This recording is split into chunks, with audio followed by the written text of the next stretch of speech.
Hey, what's up, everybody? It's your boy Seth from 7TCG, and we're back with another episode of Trading Card Gambit.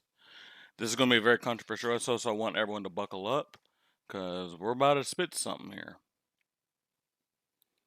Part of Mistveil is finally here, ladies and gentlemen. This is the set that everyone's been waiting for. Talents are back. Real power within the heroes on day one. Almost every single hero that you can build from Part of Mistveil has multiple ways to be built on day one that all seem pretty viable. They're contenders already. Like, some people are calling some of these heroes top 3 heroes in the game. Like, some people have literally compared this to Tales of Aria. And realistically, stop that. But what they're saying is, like, every single hero is just super strong and is super synergistic, right? Some people have compared this to Uprising. You know, you have your illusionist, you have your ninja, you don't have the wizard, but you have the assassin that actually can do some like wizard-esque things, but playing at instant speed. And is built around blues, you know what? Sure, have at it. Hey, all these heroes, just like Uprising, super powerful. But what I think people are missing, because I've already seen people call this the greatest set ever. I think people are missing some of the hidden flaws in this set. Now, I want to preface all of this, ladies and gentlemen. I want to preface everything that I'm saying. I enjoy this set. I enjoy Part the Mistveil. I like it. I've done a ton of testing for it. I am having so much fun testing. But that doesn't mean I can't separate my enjoyment from other things that need to be talked about, right? One of the biggest complaints that people have in Flesh and Blood is when a deck has no interaction points. When it feels like, hey, your decision is made for you by the other deck. Or B, you literally have no way to stop what your opponent's doing. Let's find a few examples. Versus old school Prism. A lot of decks were forced to go like, well, no matter what I do on my turn, I'm going to have to kill this aura. I have to kill this Genesis, this passing, etc., etc. I have to do it. Or they even played an ALS. You now have to kill the ALS. It literally, by game mechanic, you have to. Versus Dromai. There's a Kylori on the field. There's a Miragi on the field. There's a Chromai on the field. You're probably going to have to kill it. So on and so forth. You have all of these different decks, mostly illusions to be honest, or board state decks. But normally your decision on your turn is made for you. There's not a lot of choice you have if you want the game to play out in a favorable manner. You can't just ignore and do whatever you want to do. That is a highly flawed way to play versus a lot of board state decks and decks similar. People also hate when, hey, it doesn't matter what I do, my opponent just always gets to do their thing. Thing about Starvo. Was any deck supposed to say, hey, Starvo, you're not going to get to do the cool thing you want to do? No, yes, decks technically could do it, but like we're talking about like, on average, like usually things had to go right for you to be able to stop the Starvo, but like on average, the Starvo got to probably ignore some amount of stuff he wanted to do, unless they just wanted to play efficient. They would block with a few cards, but like a lot of decks wouldn't force Starvo to block. Chain. The layer the game goes. Now Chain is an example where there are actually interaction points, but like some people complain about Chain is like all Chain does is make Soul Shackles play efficiently the first cycle, and the second cycle they just like draw like 5 cards, and there's nothing I can do about it anymore. I couldn't kill them because they just blocked. Lexi. Unless you like CNC pummel them, they could just shrug their shoulders on most of the stuff that you did. And they just got to go and fish you. That felt bad for a lot of players. And again, if we're talking about me, let's talk about me. I don't mind that. I am a person that loves doing broken and degenerate things. But what most people don't really realize, there was this tweet, and obviously I'm not able to bring it up, but I can pretty much quote it. A lot of people like complain about cards, right? And someone made the tweet, why don't we just ban every single card in the game until every card is Wounding Blow, Critical Strike, Raging Onslaught, etc., right? And obviously that tweet is kind of taking the piss on people's takes, and like no one actually thinks that. But the common response to that tweet like that is, oh, this tweet is stupid because it's just implying everyone wants mid-range soup as the meta. Well, where is the evidence that is not true? When an aggressive deck like Briar, Briar wasn't really aggressive deck, but people think it's an aggressive deck, right? When decks like Briar got to just goldfish you, when Stubby's Fi got to just smack you all the time, when Lexi got to smack you all the time, everyone was like, it doesn't matter, they just don't no blocks me, and they just send 30 damage at me, I can't do anything. People hate that. It feels like it's just, everyone just lays their hand down and see who wins. People hate it. Literally just look, take 5 minutes out of your day and look. People will complain about that. Next, well, what about the super control decks? Okay. Have you seen the Oldham slander? Have you just seen it for 5 minutes? The Oldham slander that's everywhere. Have you seen what people said about Control Dash? People hate it when you just do nothing. When it's just, I'm going to tank up and either run you out of cards or build into an end game. Like this now pitch stack version of Kano. People are like, all Kano do is block a bunch, pitch a card, block a bunch, pitch a card, block a bunch, pitch a card. And then people pretend they're upset that they get to play all their cards and they're never like forced to block. I truly don't. I don't know. I don't understand it. But then I was like, well, what about those combo decks? But people are like, oh no, people don't like combo decks because it just feels like, oh, they just randomly get to do A plus B and they just do 30 and I can't do nothing about it. You know, it's really interesting how if someone plays aggro, you can do nothing about it. If someone plays control, you can do nothing about it. People play combo, you can do nothing about it. So what can you do something about? Mid-range soup, because it's a value game. Both players have to understand what's happening on the turn cycle. You're trying to find small edges, so you actually have to have interaction points.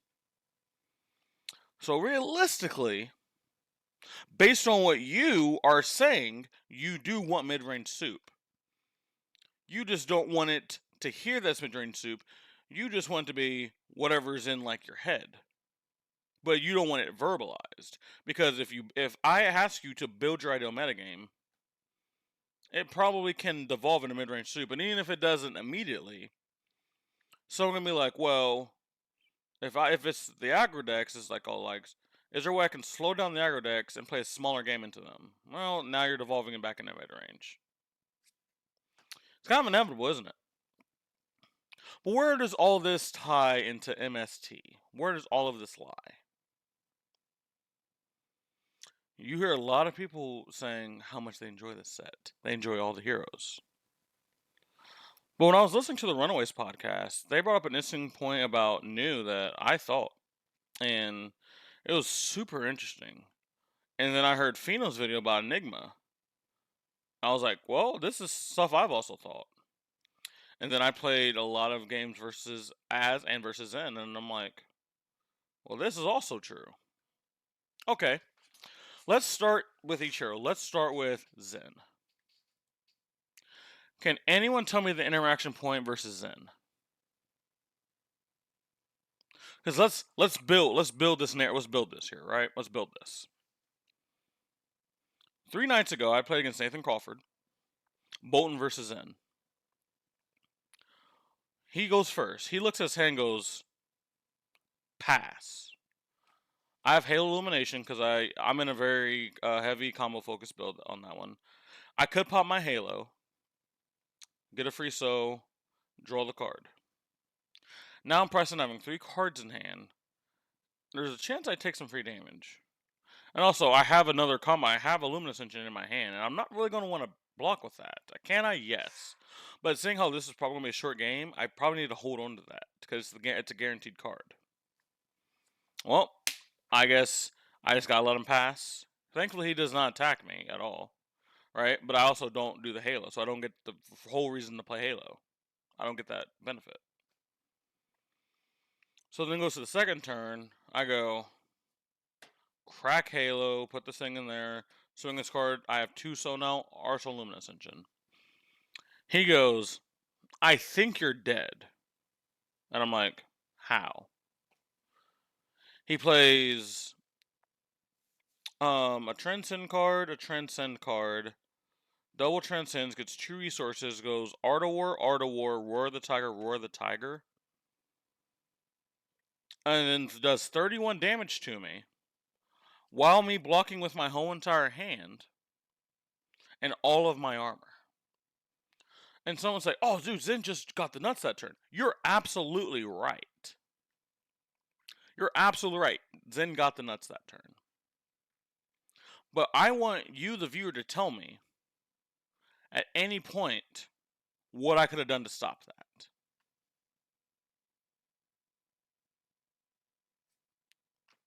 What could I have done? Anything? Okay, so let's break down a few options that the viewer, you, might have said. Well, why didn't you just attack him? Make him block with cards. As a deck with no one hits, what am I going to do to make him block? I mean, yeah, technically like Bolt of Courage, but I've got other cards in hand, so like that doesn't matter. Unless it's literally CNC from my deck, which my deck doesn't play, he's not forced to do anything. And realistically, it was an Art of War. He could have just let that Art of War go and then just played the other one and still had a fine turn. Okay. Well, nothing that he had an on hit that would have done anything. Because every card just says, if you've done something, do something else. There was like one card, I think there was a Biting Breeze, I think. That was on the chain. Like, I could have blocked that, and that would have netted me 4 life, which I did block. I sync below it. That was awesome. That was awesome. That was it. I got to save myself 4 life. Like, the only choice I had saved me 4 life. The only time me interacting actually impacted something. So it would have been 35 instead of 31. The difference between something like Zen and Katsu, like regardless of power level, the difference between Zen and Katsu is for Katsu to have that kind of turn, at some point he needed to have hit me with an attack action card. And had a 0 cost that he would have to have discarded. So that's 2 cards lost at that point. The Roar of the Tiger from Zen gained him 2 cards in hand, both of which were freely given to him, and he got to banish them off of Art of War. When he activates Zen, he gets a 3rd free card. So he got to replace 3 cards in hand that turn, minimum. Oh, I'm sorry. He also blocked with his boots. So we got 4. He got 4 free cards.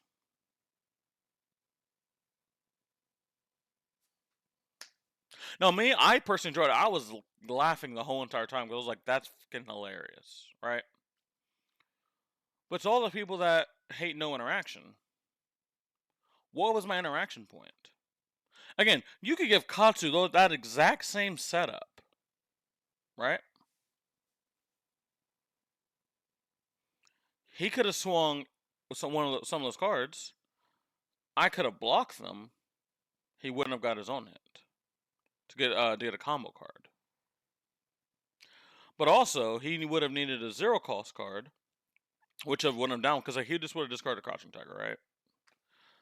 That means he would have lost 4 damage still. Like the tutor happened with Zen, the tutor would happen with Katsu this turn.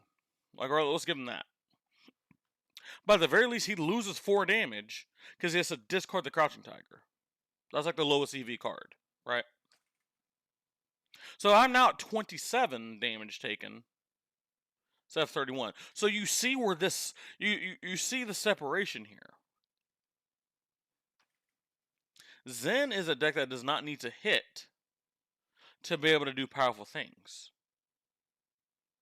Like Tiger Swipe is like the biggest card that like says, hey, you should probably block me. Everything else says, if you've done this before, you now do this.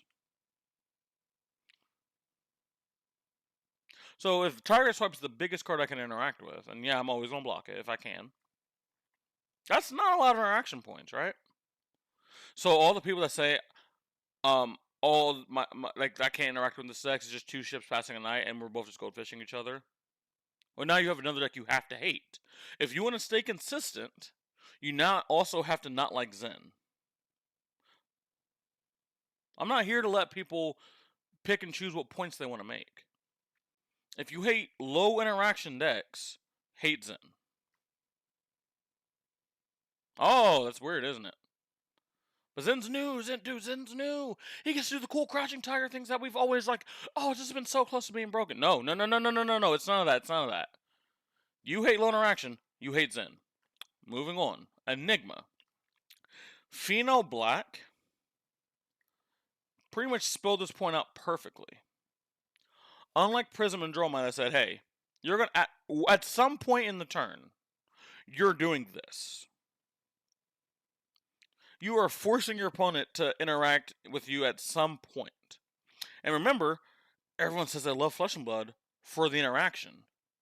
Like, it's not just, I play land, I play this, you have a counterspell? Oh, no, you don't have a counterspell? Yay! Everyone says they hate that. They love the interaction Flesh and Blood.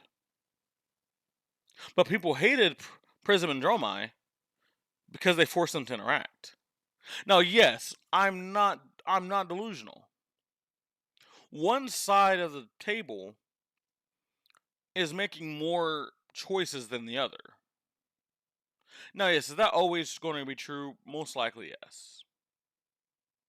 But it is just the amount of things that the Illusionist player could do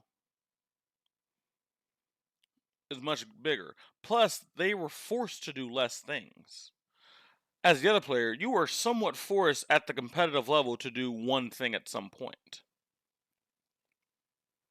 So yeah, a lot of people have a problem with that. Here's the difference with Enigma. And again, Pheno Black, I'm going to call him out again, made an excellent point. You're not really forced to deal with Enigma's board like anything specifically. Like, sure, if they play the haze bending, you want to probably kill the haze bending. If they're on like an Iris or a Rowdy Factor, you probably want to kill the Shimmers.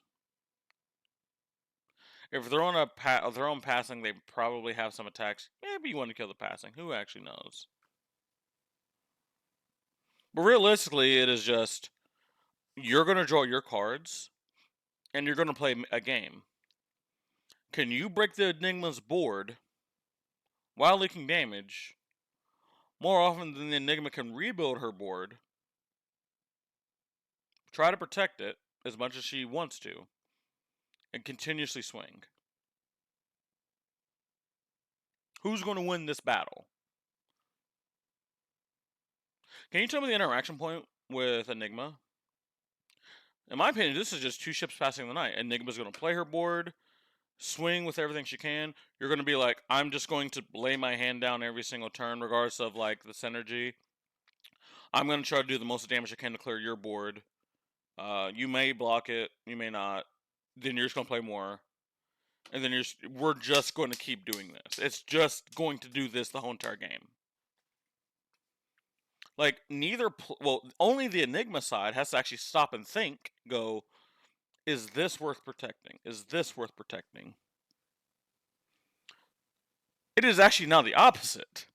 Where before the Illusionist player was making other people think, you're actually making the Illusionist player think. So there's a little bit of interaction. But again, the opposite side is the one interacting. It is now the Illusionist player interacting. So the person going against the Illusionist player, where's your fulfillment? Where's your interaction that you say you want? All you're doing is breaking their board. It's literally just Yu-Gi-Oh! You're just trying to break their board. So all those people that say, I hate it when decks are just ships passing in the night. I hate it when a deck just lays down their hand and passes and sees what happens. You must now hate Enigma.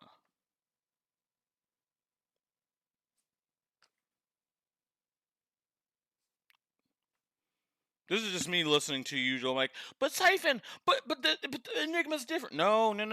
It's not different because you want it to be different. Now, with all these things I'm saying, if you have valid counters to any of this, I would genuinely love to hear and discuss it in the comment section. If you think, hey, maybe Enigma has more interaction points than you think, Isaac. Oh, dude, absolutely. Let's talk about it. But from the sentiment I'm getting, the sentiment I'm seeing other people have, yeah, it's not really a thing. And then finally, new. Where's the interaction point with new? Okay. These cards have things that say, if this hits, banish a card from some area. And now it says, if this card's banished a certain kind of card, I get to benefit. So think, the average deck has attack action cards, and then we look at the Desires of Flesh that says it's looking for attack action cards. So if I don't block you, you're going to banish a card, gain life. Some of them even allow you to draw cards. You're going to gain life, and I lost a card. Okay, well that feels bad. You know what? It's coming for 3. Let me block 3. Oh, that's an attack action card you blocked with? Cool. So New's ability is going to happen, giving the card with stealth the ability to say any action card that's blocked me is banished. So now, yeah, you didn't lose a card from your deck and take 3, but because you blocked with an attack action card, I now gain a life. So I still benefit. But oh, it's an assassin. So now that same card you block 3, I have 2 cards in hand. I'm going to pitch a blue, play Hiss. So now it's coming in for 6, and now I get Slither token. So now at any point I can give any card go again. I'm not even forced to use it this turn. I can just arsenal that motherfucker. I can arsenal that shit, bro. So now you're still leaking 3. I'm going to banish the card from your hand, gain life. I'm going to banish the top card of your deck, gain life. You lost that trade. No matter how you slice that. You lost the trade. Okay. The interaction point would be, well, Siphon, I'm just going to block with attack reaction. Okay, you shut off one of the interaction points. You shut one off. Now, again, if they have no cards in hand, you fucking got it. Good job. But we give them that Hiss again, and you go, Hiss? Hell, if they have Tunic up, they can go activate Tunic, activate Rousing Wave, get a Fang Strike you. So now you're taking 1, and I'm now going to banish that top card again. Now again, I enjoy that kind of shit. I enjoy it because that's power. That is power. But the average freshman player, it's going to feel really bad. Because it's like, no matter what thing I do, it's wrong. If I block, it's bad. If I don't block, it's bad. I could even block, they could have attack reaction, now it's super fucking bad.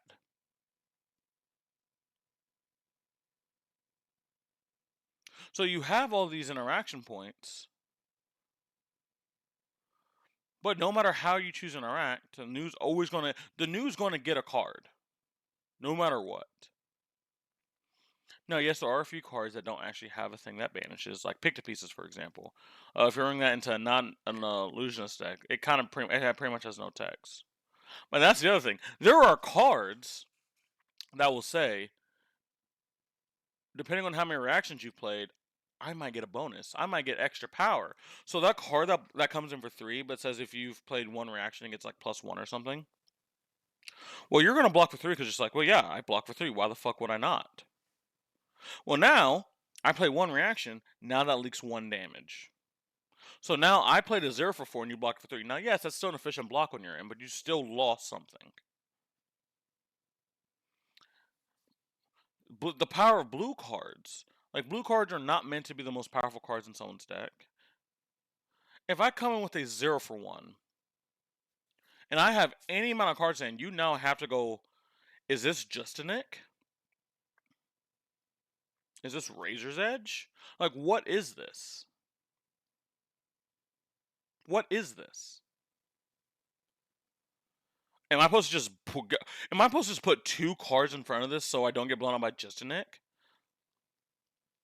Well, then the illusionist player is the new player is gonna go, oh, you gave me 2 cards? Cool, pass.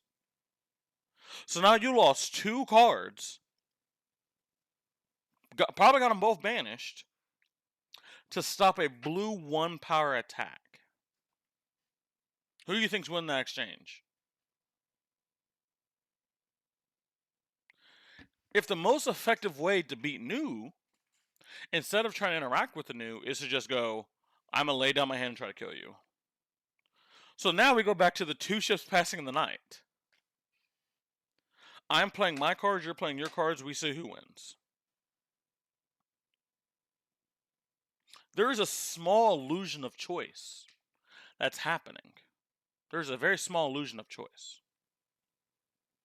But when you really break it out at the high level, is there actually a choice? Was something always going to be beneficial for one side, regardless of what the other person did? Probably.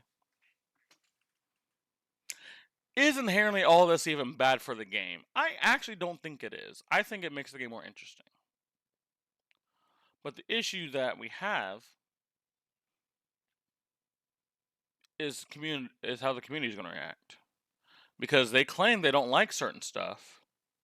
And almost all 3 of these heroes will fall into one of the archetypes of things that people don't like.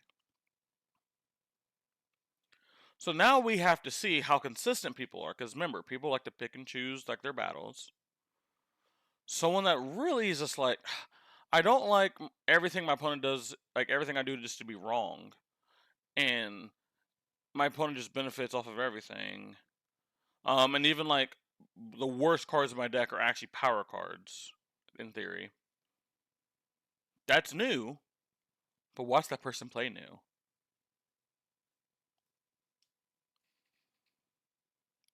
A lot of people just aren't honest. That's like the main issue. A lot of these issues don't get talked about because people want to stay face. That's fine. I get that.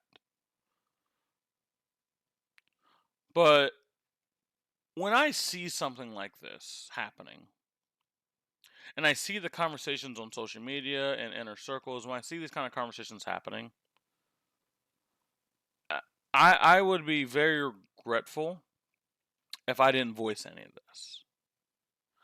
Because what I want someone watching this video to see is things I say in this video, I now want you to watch them happen in real time.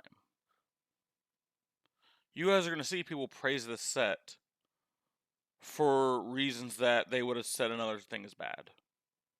You're going to see people say they hate when this kind of thing is happening, but then praise it happening now. I'm all for the ideology. If the facts change, so does my opinion. But that would require some amount of character and understanding, not just feeling. Not just feeling in my heart because something looks cool. Like, that's not a good enough reason to change your opinion because, like, oh, this looks cool.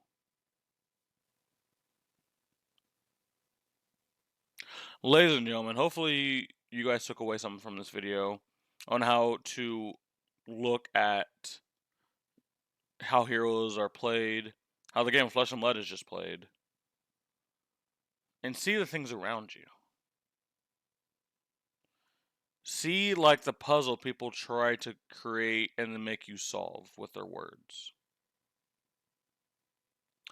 If you guys enjoyed this video, make sure you guys like, subscribe, comment down below what you guys want to see next. It's been your boy Cy from Siphon TCG. I'll see you guys next time. Peace!